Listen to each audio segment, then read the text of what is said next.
Olá, meu nome é Kelvin, sejam bem-vindos a mais um podcast. Hoje estamos aqui com essas pessoas incríveis, Ana Clara, Carlos, Emanuel, Laura e Isabelle. Todos somos alunos do curso de Redes de Computadores do Instituto Federal do Ceará.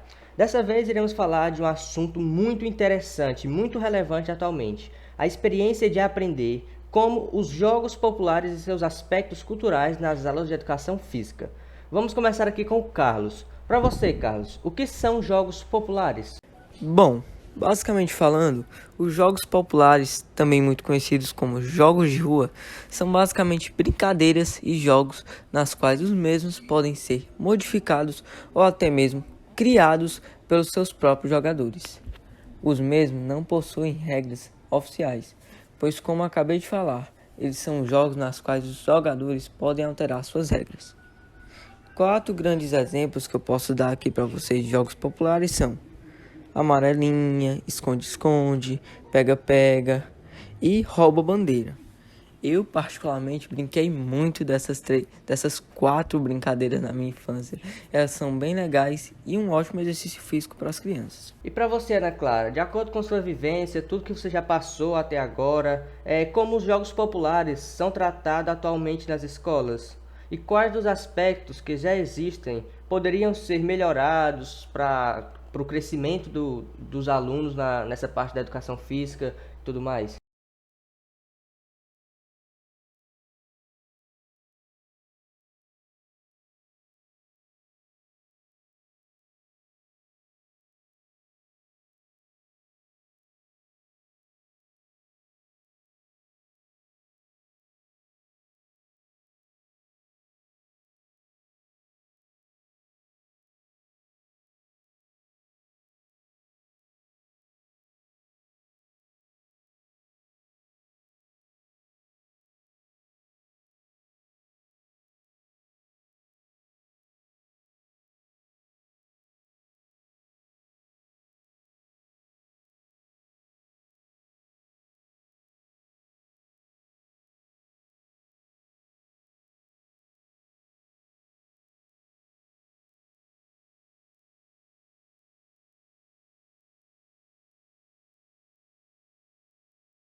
Agora, para você, Laura, no teu ponto de vista, qual a função desses jogos na formação da cultura de um povo?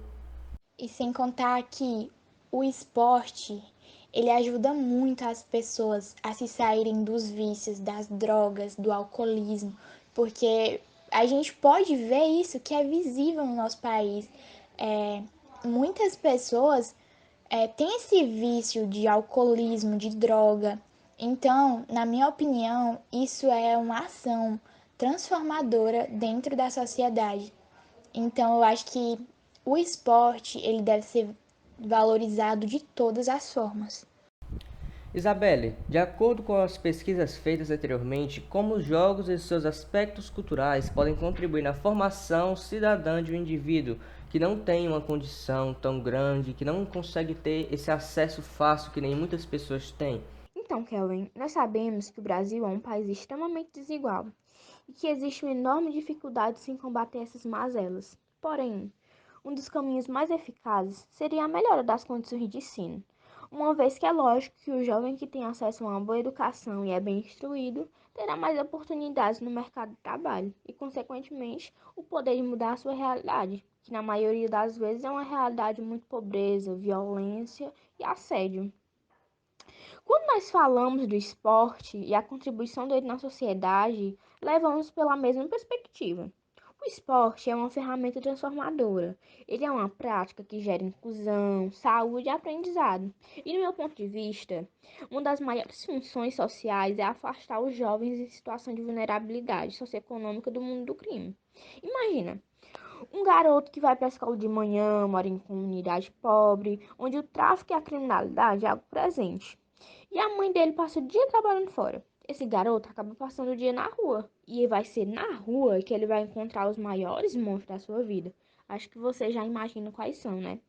E agora imagina, se esse mesmo garoto estudasse de manhã e de tarde ele pudesse se dedicar a alguma prática esportiva dentro de um ambiente saudável. Esse menino ia ter muito menos chance de entrar pro crime. Então veja, o esporte, ele transforma vidas. E nós temos vários exemplos disso.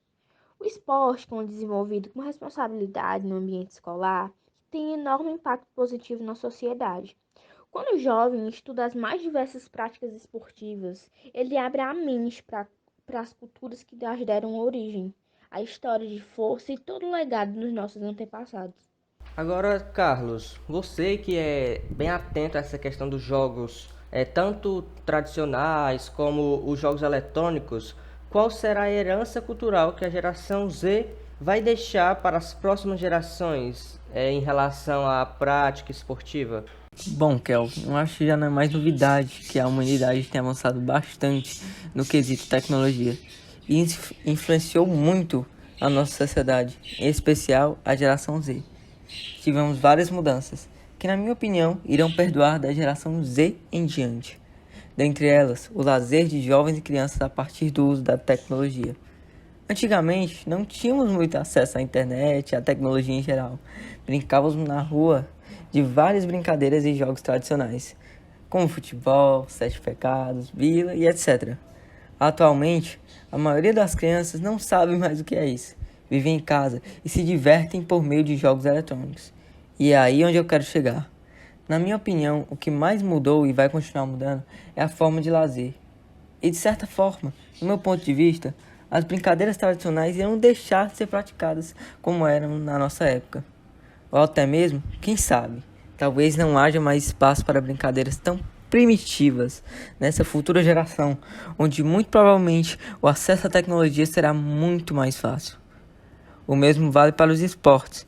Inclusive, o índice de sedentarismo tem aumentado bastante desde a geração Z, segundo o IBGE, principalmente devido à pouca prática de esportes e brincadeiras populares, cujos mesmos estão sendo substituídos pelos jogos eletrônicos, que são brincadeiras e jogos que que não estimulam tanto assim a prática física. Isso acaba causando o aumento drástico do número de pessoas com sedentarismo na nossa sociedade atual. E na minha opinião, essa a principal coisa que vai mudar e continuar mudando da geração Z em diante. Com certeza, Carlos. E essa pandemia veio trazendo uma grande mudança nesse aspecto, né? Porque as pessoas têm que ficar em casa, não vai poder ter essa brincadeira fora de casa, etc. Isabelle, na tua opinião, quem seria um grande exemplo de nome do esporte que trouxe consigo os aspectos culturais relevantes na sociedade? É bem difícil citar apenas um, porque felizmente no Brasil temos diversos nomes que trazem consigo muita garra, força e esperança, não só para quem acompanhou e ainda acompanha a trajetória de perto, mas para toda a nação brasileira. Porém, particularmente, eu tenho grande admiração pela trajetória de Sócrates. Foi um médico brasileiro, futebolista, que foi um dos maiores símbolos do Brasil. Mesmo atuando como jogador da seleção, continuou exercendo o ofício de médico e com muita excelência, por sinal. Então, para mim, Sócrates é um exemplo, porque ele mostrou ao longo de sua trajetória a importância das práticas esportivas, jamais esquecendo do estudo, já que quando um aliado ao outro, com certeza é uma fórmula de sucesso, tanto pessoal quanto profissional. E não posso deixar de citar a trajetória de Sócrates em defesa da democracia, quando, no contexto de ditadura militar, ele usou o esporte para defender as suas ideologias em defesa da democracia. E nesse ponto podemos perceber quanto o esporte é fundamental na construção cidadã e reivindicação dos direitos. Laura, para você, pelo visto, costuma acompanhar muito ações sociais no nosso país. Como o esporte pode exercer uma função transformadora na nossa sociedade? Realmente, eu gosto muito de ver qual é a realidade do nosso país, como que a gente possa lidar com cada mudança, né, que vem tendo dentro dele. Então, eu acho que, na minha opinião, como jovem, como adolescente, o esporte, ele tem que fazer parte da vida do jovem, do adolescente, do idoso, do adulto, não importa onde seja, ele é essencial pra gente. Porque muitas vezes eu particularmente cito e fico refletindo que o esporte ele é algo que não vai nos ajudar só na nossa saúde física, só no nosso corpo, no nosso bem-estar, na nossa estética e na nossa saúde, mas ele também vai ajudar na nossa saúde mental, vai também ajudar a gente a desfrutar de coisas negativas que vêm atraindo pelo dia a dia, né? A vida também não é um mar de rosas. Chegamos ao fim de mais um podcast com reflexões muito interessantes. O esporte como um todo é fundamental para o crescimento e pode ser um caminho para o avanço da educação, mas para isso é necessário que essa prática venha acompanhada junto ao acesso ao esporte, que em vários lugares é escasso e não existe esse acesso ao mesmo. A prática esportiva na escola deve ser de fundamental importância, não somente para o crescimento físico, mas no meio de se relacionar com outras pessoas, aprender sobre os esportes e que nem sempre eles foram do jeito que são hoje. E a respeito da geração Z, vemos muito desperdícios de criatividade e de energia jogados contra a parede, ou melhor, contra a tela de um celular. Crianças que seriam os futuros profissionais em diversas áreas, se perdendo e desgastando sua criatividade e evolução com um passatempo não tão benéfico para a vida do indivíduo. Então, essa é a reflexão que a gente pode trazer hoje. É muito interessante esse podcast e até a próxima. Valeu!